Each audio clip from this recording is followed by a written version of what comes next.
Something that I rarely see discussed in the Tower of God community is races within Tower of God, because we all know that there are differences among the characters, but for the most part, the characters we've seen, the regulars, the rankers, most of them have looked human. However, there are a large number of characters that aren't human. There's characters who may look human, but they're actually, they have special powers that are specific to their race. There are characters that are animalistic, either with the ears like the canine people, or maybe they're entirely animalistic. It's very interesting. There are a lot of different races within the tower, and so I thought it would be fun to discuss and break down every single race within Tower of God, what's special about them, etc. And also just talk more about possibilities, because the human race in particular, which is gonna be the first one we talk about, is fascinating in that it seems like there's nothing special, but there's some potential within the human race that I wanna discuss. First off, if you're not subscribed yet, I'd appreciate it if you were, because I wanna get back into making more content leading up into the holidays before we take a break. And yeah, it'd just be kind of awesome if you did. So first up are humans. Humans are obviously 99% of the characters in Tower of God, background characters, main characters, whatever. Bomb's a human, Coon's a human, all these, pretty much every character is a human aside from the ones that I'm going to mention in this video. Humans are interesting because they don't have an innate capability to use Shinsu. They don't have an innate thing that makes them special. They're basically the generic race of the tower. But the interesting thing about humans that I alluded to previously is that some humans have differences to their anatomy. So someone like Endorsi, for example, has a horn on her head. She's still considered human. It's not like, oh my gosh, Endorsi is like the horned race. It's obviously not. But there are differences, and some of these differences are tower specific, Now, a lot of this probably stems from the fact that people are from different areas within the tower. Maybe this floor, they look a little bit different and stuff, but they're all human, they're all human. We know also there's a Cocoon who has horns on his head as well, Coonrail Elliot. So it's just a way to showcase okay, maybe Endorsi is related to this person and they're from this area. But what I want to know is the people who came from outside the tower.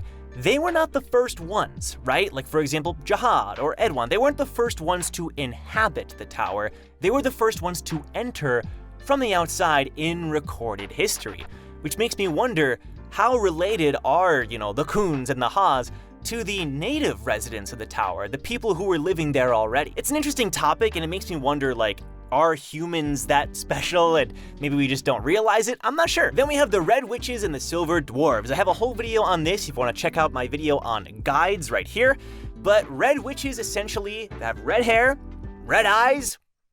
There you go. They're born with a special talent to be able to see fate, and basically they're also a human GPS, they're navigators, right? But the main thing is fate. They can basically see into the future, and they know things about the future, right? They know generic things about stuff that's gonna happen way into the future. It's kind of complicated. I don't know if I'm explaining it well. While Silver Dwarves, on the other hand, have silver hair, silver eyes, and they're also usually pretty short.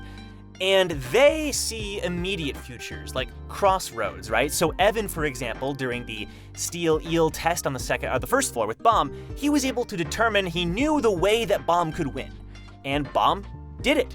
And he was surprised, because he was like, that's the only way he can win, but he's not gonna be able to. So he was able to see the immediate future in which Bomb could get out of that scenario. So they're the only two races that we know of that also are just guides in general, right? We've never met a guide that isn't a Silver Dwarf or a Red Witch. What's interesting too is that Red Witches are typically associated with Thug, while Silver Dwarves seem to be associated with Jihad. We don't know if that's an official connection or if it's just coincidence, but it's interesting to point out. If you're wondering the order that I'm going by here, I'm going by the wiki, so huge shout out to the Tower of God wiki that is giving me the order here. It's really helpful so I can help break it down.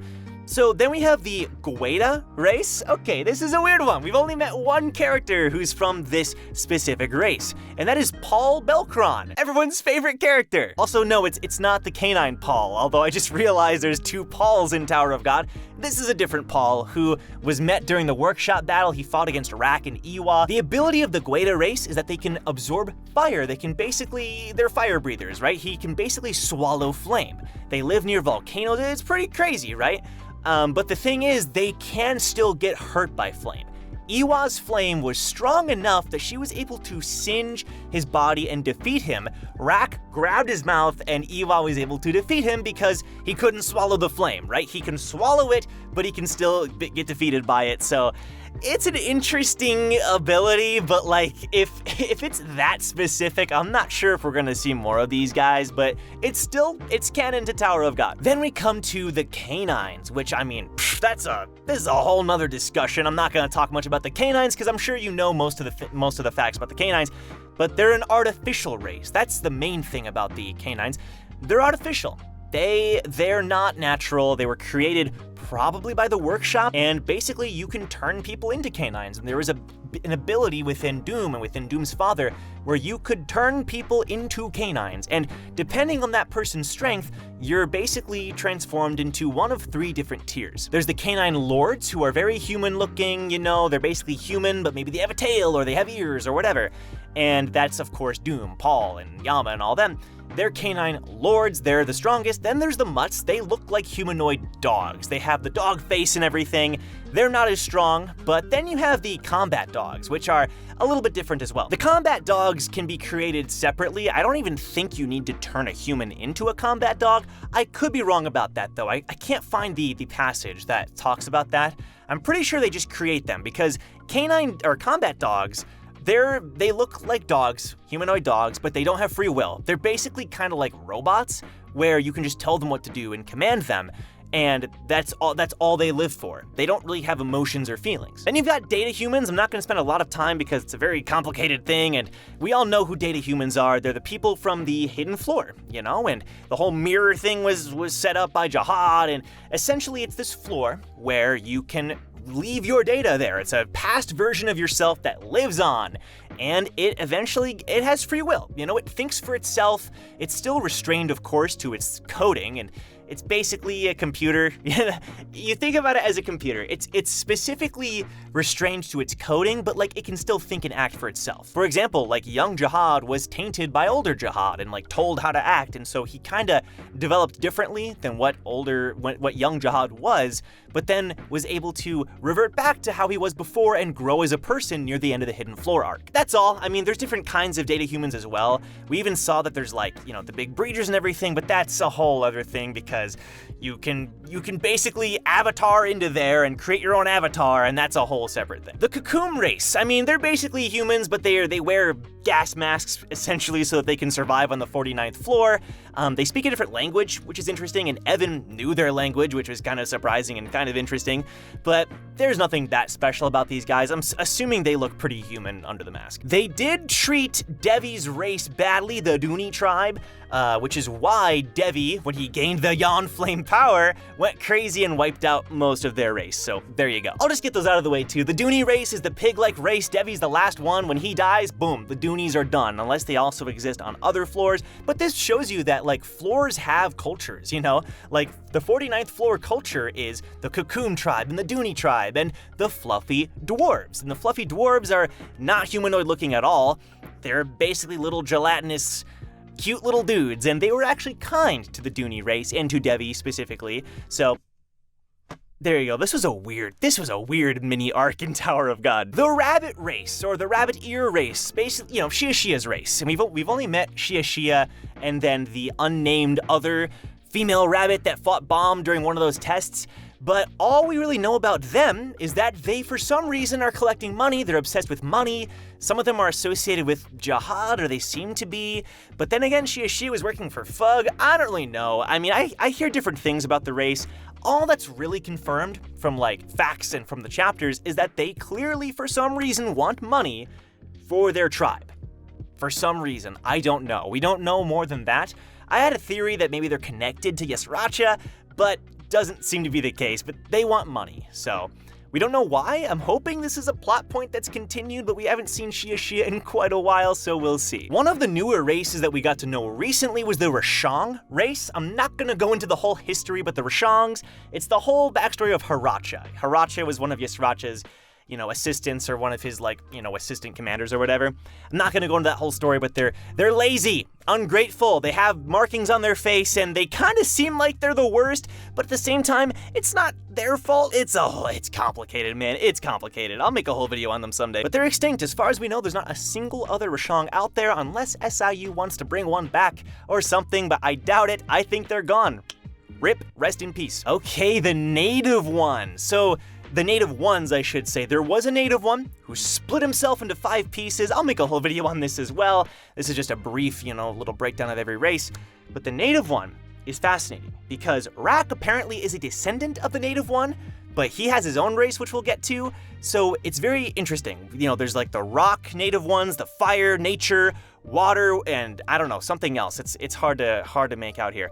But they are an animalistic race as well that sort of split off. And my theory is that the native one split into pieces, and basically 5 different races were sort of established from these 5 pieces. It's a whole thing. I'll make a whole video on this, but the native one split himself, and the native one descendants ended up living in the tower. And while Rak seems to be a descendant of the native one and a member of that tribe, he's also a Wraith Raiser. Unless this gets retconned.